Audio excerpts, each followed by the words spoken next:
ಸ್ನೇಹಿತರೆ ಎಲ್ಲರಿಗೂ ನಮಸ್ಕಾರ. ಇನ್ನೊಂದು ವಿಡಿಯೋಗೆ ಸ್ವಾಗತ ಸುಸ್ವಾಗತ.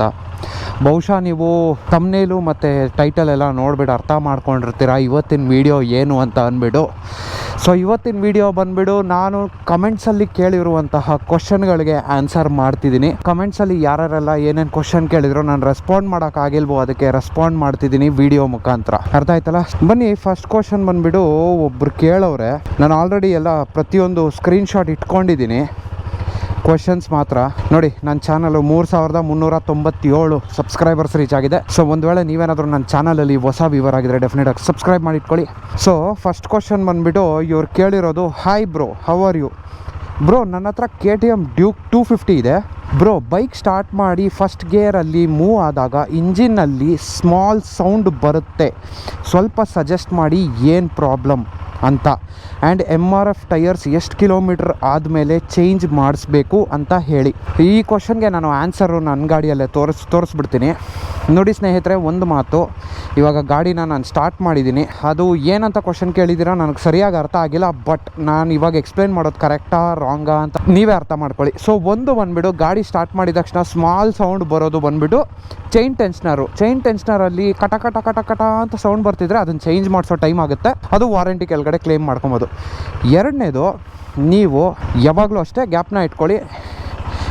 ಫಸ್ಟ್ ಗೇರ್ಗೆ ಹಾಕಬೇಕಾದ್ರೆ ದೇವರಾಣೆಗಳು ಸೌಂಡ್ ಎಷ್ಟು ಜೋರಿಗೆ ಬರುತ್ತೆ ಅಂತ ಇವಾಗ ನೀವೇ ಕೇಳ್ಕೊಂಬಿಡಿ.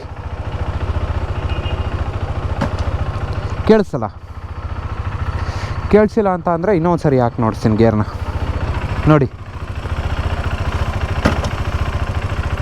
ನೋಡಿ ಅದನ್ನೇ ಹೇಳ್ತಿರೋದು. ಒಂದು ಮಾತು ಮಾತ್ರ ನೆನ್ಪಿಟ್ಕೊಳ್ಳಿ, ಡ್ಯೂಕ್ 390ನ ನಾವು ಸೂಪರ್ ಬೈಕ್ಗೆ ಹೋಲಿಸ್ಬೋದು.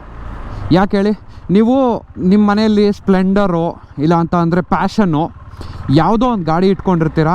ಆ ಗಾಡಿಯಲ್ಲಿ ನೀವು ಗೇರ್ ಹಾಕಿದ್ರೆ ಫಸ್ಟ್ ಗೇರು ಸೆಕೆಂಡ್ ಗೇರು ಯಾವುದೇ ಥರ ಸೌಂಡ್ ಬರೋಲ್ಲ, ಸ್ಮೂತಾಗಿ ಆನ್ ಆಗಿಬಿಡುತ್ತೆ. ಅವಾಗ ನೀವು ಏನು ಅನ್ಕೊತೀರಾ, ನಾನು ಡ್ಯೂಕಲ್ಲಿ ಏನೋ ಇಶ್ಯೂ ಇದೆ ಅಂತ ಅಂದ್ಬಿಟ್ಟು. ಇಲ್ಲ ಸ್ನೇಹಿತರೆ, ಡ್ಯೂಕಲ್ಲಿ ಏನೂ ಇಶ್ಯೂ ಇಲ್ಲ. 250 390cc ಡ್ಯೂಕ್ಗಳಲ್ಲೆಲ್ಲ ಸ್ಮೂತ್ ಗೇರ್ಸ್ ಬರೋದಿಲ್ಲ. ನಾವು ಒತ್ತಿದ ತಕ್ಷಣ ಹಂಗೆ ಪಚಕ್ಕಂತ ಸೌಂಡ್ ಬರುತ್ತೆ. ಅರ್ಥ ಮಾಡ್ಕೊಳ್ಳಿ. ಇವಾಗ ನೀವು ಒಂದು 1000cc ಸೂಪರ್ ಬೈಕ್ನ ತಗೊಳ್ಳಿ. ಆ 1000cc ಸೂಪರ್ ಬೈಕಲ್ಲಿ ನೀವು ಫಸ್ಟ್ ಗೇರ್ ಹಾಕಿದ ತಕ್ಷಣ ಕಚಾಕಂತ ಸೌಂಡ್ ಬರುತ್ತೆ. ಯಾಕೆ ಹೇಳಿ, ಗೇರ್ಸು ಅಷ್ಟು ಹಾರ್ಡಾಗಿರುತ್ತೆ. ಸ್ಟಾರ್ಟಿಂಗ್ ಆನ್ ಮಾಡಿದ ತಕ್ಷಣ ಹೋಗ್ತಾ ಆನ್ ದ ವೇ ಕ್ಲಿಯರ್ ಆಗುತ್ತೆ ನಿಮಗೆ. ಮತ್ತೆ first gear sound second gear sound ಆ ಥರ ಎಲ್ಲ ಗೊತ್ತಾಗೋದಿಲ್ಲ. ಸಿನ್ಸ್ ನೀವು ಹೆಲ್ಮೆಟ್ ಹಾಕಿರ್ತೀರಾ, ಓಡಿಸ್ತಾ ಇರ್ತೀರಾ, ಗಾಡಿ ಇಂಜಿನ್ ಆನಲ್ಲಿರುತ್ತೆ, ಸೌಂಡ್ ಗೊತ್ತಾಗಲ್ಲ.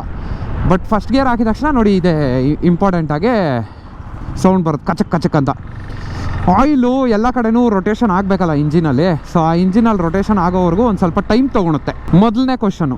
ಇವಾಗ ಎರಡನೇ ಕ್ವಶನು, MRF ಟೈರ್ಸ್ ಎಷ್ಟು ಕಿಲೋಮೀಟರ್ಸ್ ಆದಮೇಲೆ ಚೇಂಜ್ ಮಾಡಬೇಕು ಅಂತ ಕ್ವಶನ್ ಕೇಳಿದ್ದೀರಾ. ದಯವಿಟ್ಟು ಕ್ಷಮಿಸಿ, ನಾನು ಮತ್ತೆ ಹೆಸರು ಮರೆತು ಹೋಗ್ಬಿಟ್ಟೆ. ನನ್ನ ಮೆಮೊರಿ ಬಂದುಬಿಟ್ಟು ಫುಲ್ಲು ಲೋ ಲೆವೆಲ್ಲು.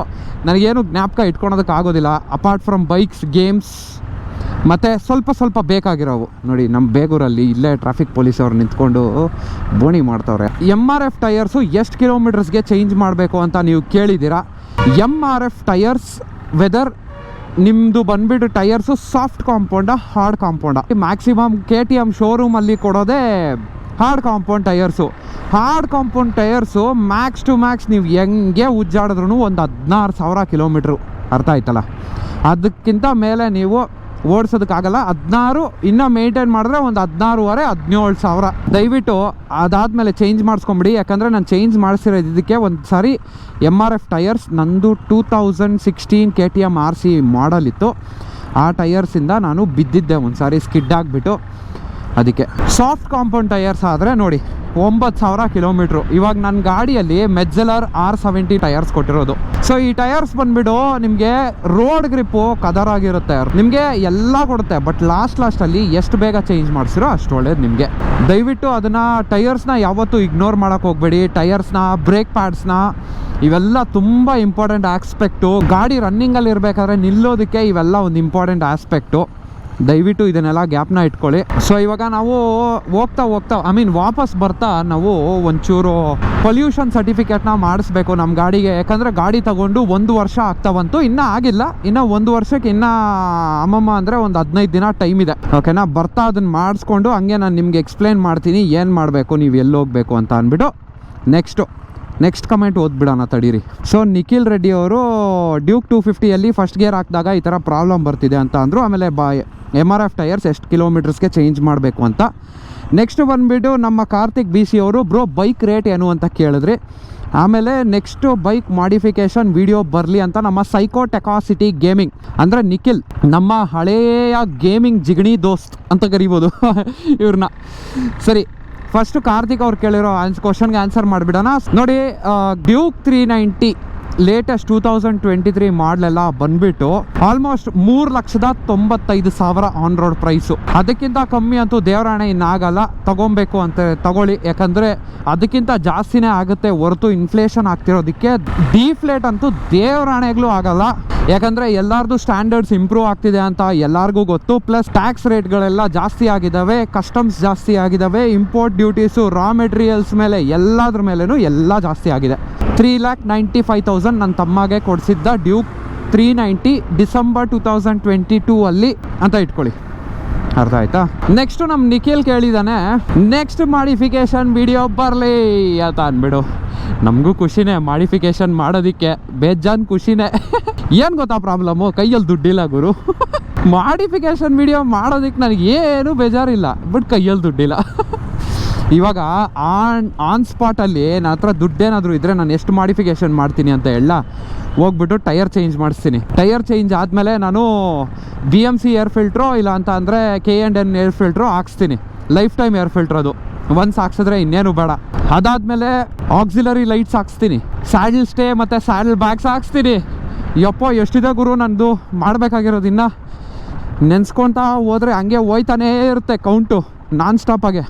ಹುಡುಗರಿಗೆ ಪ್ರೀತಿ ಅಂದ್ರೇ ಬೈಕ್ ಅಂದ್ರೇ ಪ್ರೀತಿ.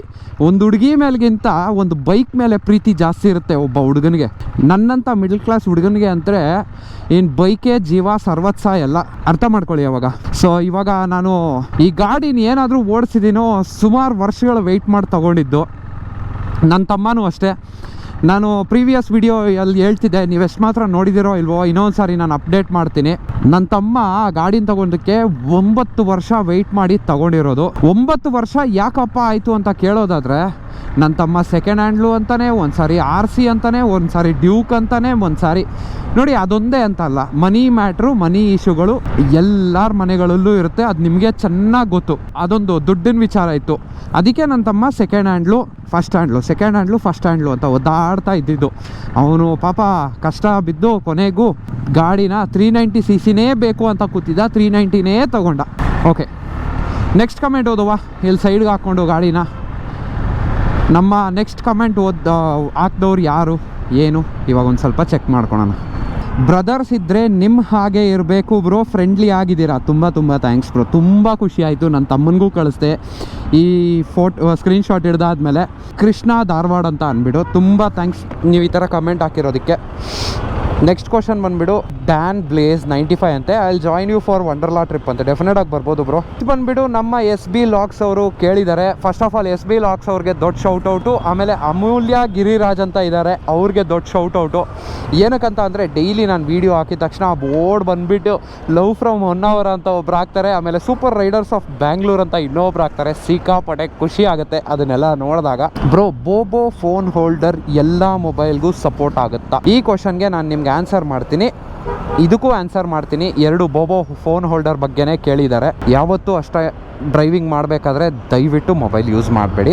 ಬೋಬೋ ಫೋನ್ ಹೋಲ್ಡರ್ ಎಲ್ಲ ಫೋನ್ಗೂ ಸಪೋರ್ಟ್ ಆಗುತ್ತಾ? ಎಸ್ ಬ್ರದರ್, ಬೋಬೋ ಫೋನ್ ಹೋಲ್ಡರ್ ಪ್ರತಿಯೊಂದು ಫೋನ್ಗಳಿಗೂ ಸಪೋರ್ಟ್ ಆಗುತ್ತೆ. ಅದಕ್ಕೆ ಬೇಕಾದಂತಹ ಫೋನ್ಗಳಿಗೆ ಅದಕ್ಕೆ ಬೇಕಾದಂತಹ ಬೋಬೋ ಫೋನ್ ಹೋಲ್ಡರ್ನ ಕ್ರಿಯೇಟ್ ಮಾಡಿದ್ದಾರೆ. ನೀವು ನೋಡಿ ತಗೋಬೇಕು. ಸೊ ಇವಾಗ ನಾನು ತಗೊಂಡಿರೋದು ಬೋಬೋ phone holder QC3 fast charging ಅಂತ ಅಂದ್ಬಿಟ್ಟು. ಇದರಲ್ಲಿ ಇದು ಬರೀ ಐಫೋನಿಗೆ ಸಪೋರ್ಟ್ ಆಗೋವಂತಹದ್ದು. ಇದು ಬಂದುಬಿಟ್ಟು ವಿತ್ ಚಾರ್ಜಿಂಗ್ ಇರುತ್ತೆ. ಇದರಲ್ಲಿ ನಿಮಗೆ ಚಾರ್ಜಿಂಗ್ ಬೇಡ ಅಂತ ಅಂದ್ರೂ ಅದಕ್ಕೆ ಆದಂತಹ ಒಂದು ಫೋನ್ ಹೋಲ್ಡರ್ ಇದೆ. ನಿಮಗೆ ಆ್ಯಂಡ್ರಾಯ್ಡ್ ಫೋನ್ಗೆ ಚಾರ್ಜಿಂಗ್ ಬೇಕು ಅಂತ ಅಂದ್ರೂ ಅದಕ್ಕೆ ಆದಂತಹ ಒಂದು ಫೋನ್ ಹೋಲ್ಡರ್ ಇದೆ. USB ನಂದು ಮುಂಚೆ ಇದ್ದಿದ್ದು ರೆಡ್ ಕಲರ್ ಬೋಬೋ ಫೋನ್ ಹೋಲ್ಡರ್ ನೋಡಿದರೆ ಅದು ಆ್ಯಂಡ್ರಾಯ್ಡ್ಗೆ ಸಪೋರ್ಟ್ ಮಾಡುವಂತಹದ್ದು. ಇದರಲ್ಲೇ ಆ್ಯಂಡ್ರಾಯ್ಡ್ಗೆ ಸಪೋರ್ಟ್ ಮಾಡುವಂತಹ ಫೋನ್ ಹೋಲ್ಡರ್ ಕೂಡ ಇದೆ. ನಂದು ಮುಂಚೆ ಇದ್ದಿದ್ದು USB, ಇದು ಬಂದುಬಿಟ್ಟು USB-C ಟೈಪು. ಯಾಕಂದರೆ ಐಫೋನ್ಗಳಿಗೆ ಲೈಟ್ನಿಂಗ್ ಚಾರ್ಜರ್ ಬಂದಾಗ ಅದರಲ್ಲಿರೋದು ಹಿಂದೆಗಡೆ ಸಿ ಟೈಪ್ ಇರುತ್ತೆ, ಮುಂದೆಗಡೆ ಲೈಟ್ನಿಂಗ್ ಚಾರ್ಜರ್ ಅಂತ ಕರೀತಾರೆ, ಅದೇ ಇದಕ್ಕೆ ಬಂದಿರೋದು. ಸೊ ಅದೇ ಥರದ್ದು ತಗೊಂಡು ಒಂದೇ ಸರಿ ಹಾಕ್ಕೊಂಬಿಟ್ಟೆ. ಬೋಬೋ ಫೋನ್ ಹೋಲ್ಡರ್ ಯೂಸ್ ಮಾಡಬೇಡಿ ಬ್ರೋ, ಹೋಗ್ಬೇಕಾದ್ರೆ ನಿಮಗೆ ತುಂಬ ವೈಬ್ರೇಷನ್ಸ್ ಆಗುತ್ತೆ. ವೈಬ್ರೇಷನ್ ಆದರೆ ಕ್ಯಾಮ್ರಾದು ಫೋನ್ ಹಾಕಿದ್ದಾಗ ಕ್ಯಾಮ್ರಾದು ಸ್ಟೆಬಿಲೈಸೇಷನ್ ಅಂತ ಒಂದು ಇದಿರುತ್ತೆ, ಎಲೆಕ್ಟ್ರಾನಿಕ್ ಸ್ಟೆಬಿಲೈಸೇಷನ್ ಅಂತ ಅಂದ್ಬಿಟ್ಟು ಅದು ಹಾಳಾಗುತ್ತೆ ಅಂತ ಹೇಳಿದ್ದೀರಾ. ಬಿ ಧನುಷ್ ಅವರು ಇಲ್ಲಿ ನೋಡೋದಾದರೆ ಕಮೆಂಟ್ ಹಾಕಿದ್ದೀನಿ, ನಾನು ಸ್ಕ್ರೀನ್ ಮೇಲೇ ಹಾಕ್ತೀನಿ, ನೀವು ಅದ್ರ ಬಗ್ಗೆ ಎಲ್ಲ ತಲೆ ಕೆಡಿಸ್ಕೋಬೇಡಿ. Don't use your mobile holder for iPhone if you use it as a primary device, because the bumps on the road can cause the permanent damage on your camera gimbal and lose your camera stabilization.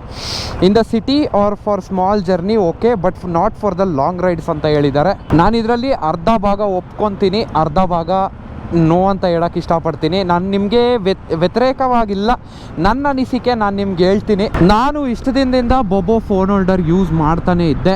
S, ಇದಕ್ಕಿಂತ ಮುಂಚೆ ಇನ್ನೊಂದು clog rip ಅಂತ ಒಂದು ಬರುತ್ತೆ, ಅದನ್ನು use ಮಾಡ್ತಿದ್ದೆ.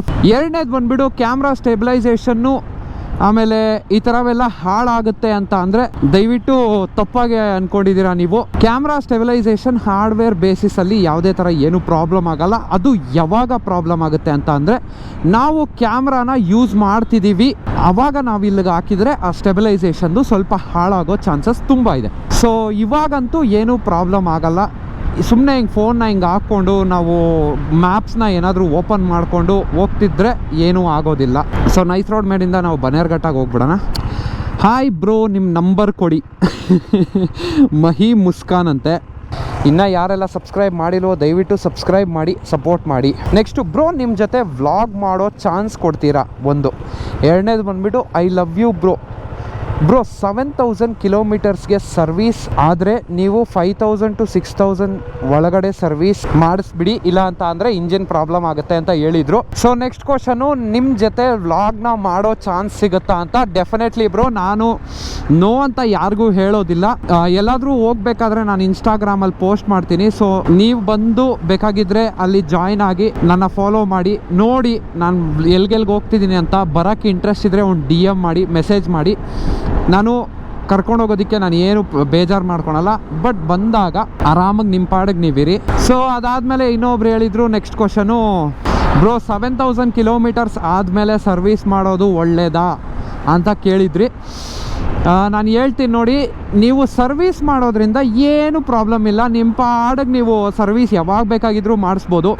90 ಡೇಸ್ಗೆ ಅಂದರೆ 3 ತಿಂಗಳಾದರೂ ಆಗಲಿ, ಇಲ್ಲ ಅಂದರೆ 7,000 ಕಿಲೋಮೀಟ್ರ್ ಆದರೂ ಆಗಲಿ ಸರ್ವೀಸ್ ಮಾಡಿಸ್ಬಿಡಿ. ಗಾಡಿ ಸರ್ವೀಸ್ ಮಾಡಿಸಿದಷ್ಟು ಒಳ್ಳೆಯದೇ. ಅದು ಓಡಲಿ, ಗಾಡಿ ಓಡ್ದಿರ ಇರಲಿ, ಗಾಡಿ ಕಂಡೀಷನಲ್ಲಿರುತ್ತೆ. ನಿಮ್ಮದು track record on the spot ಇರುತ್ತೆ. ಯಾವುದಕ್ಕೂ ತಲೆ ಕೆಡಿಸ್ಕೊಳೋದು ಬೇಕಾಗಿರಲ್ಲ. ನಿಮಗೆ ನೋ ಅಂತ ಹೇಳಲ್ಲ, ಯಾಕಂದರೆ ಮಾಡಿಸೋದು ನಮ್ಮ ಒಳ್ಳೇದಕ್ಕೆ. ನಮ್ಮ ಗಾಡಿ ಚೆನ್ನಾಗಿರುತ್ತೆ ಅಂತ ಅಂದಾಗೆ ನಾವು ಅದನ್ನು ಅಳ್ವಡಿಸ್ಕೊಂಡು ಹೋಗ್ತೀವಲ್ಲ, ಅದೇ ಥರ. ನೈಸ್ ರೋಡ್ ಮೇಲೆ ಹೋಗೋ ಫೀಲಿಂಗೇ ಬೇರೆ ಸ್ನೇಹಿತರೆ. ಯಾರೊಬ್ಬರು ಅಡ್ಡ ಬರ್ದಿರ ಇದ್ದರೆ ಎಷ್ಟು ಖುಷಿ ಆಗುತ್ತೆ ಅಂದರೆ ಈ ಥರ ಓಡಿಸ್ಕೊಂಡು ಹೋಯ್ತಾ ಇರೋದಕ್ಕೆ. ಸರಿ ಸ್ನೇಹಿತರೆ, ಐ ಹೋಪ್ ನಿಮಗೆ ಈ ಎಪಿಸೋಡ್ ಎಲ್ಲ ಇಷ್ಟ ಆಯಿತು ಅಂತ ಕಾಣುತ್ತೆ. ನಾನು ಏನಕ್ಕೆ ಈ ಎಪಿಸೋಡ್ ಮಾಡಿದ್ದು ಅಂತ ಅಂದರೆ ಒಂದು ಇಂಟ್ರಾಕ್ಷನ್ ಇರಲಿ. ಕಮೆಂಟ್ಸ್ ಮಾಡೋರು ಕಮೆಂಟ್ಸಲ್ಲೇ ಏನಕ್ಕೆ ಆನ್ಸರ್ ಮಾಡಬೇಕು, ಕಮೆಂಟ್ಸ್ ಮಾಡೋರಿಗೆ ವಿಡಿಯೋ ಮುಖಾಂತರ ಕೂಡ ಆನ್ಸರ್ ಕೊಡ್ಬೋದು ಅಂತ ಅಂದ್ಬಿಟ್ಟು ಈ ವಿಡಿಯೋನ ಮಾಡಿದೆ. ಒಂದು ವೇಳೆ ಇಷ್ಟ ಆಗಿದ್ರೆ ಡೆಫಿನೆಟಾಗಿ ಸಬ್ಸ್ಕ್ರೈಬ್ ಮಾಡಿ ಇಟ್ಕೊಳ್ಳಿ. Thank you so much for watching. ಸಿಗೋಣ ಮತ್ತೆ ಮುಂದಿನ ಎಪಿಸೋಡಲ್ಲಿ. ನಾನು ನಿಮ್ಮ Kannadiga Praveen signing off on the nice road. ಅಲ್ಲಿವರೆಗೂ take care, have a nice day and bye bye.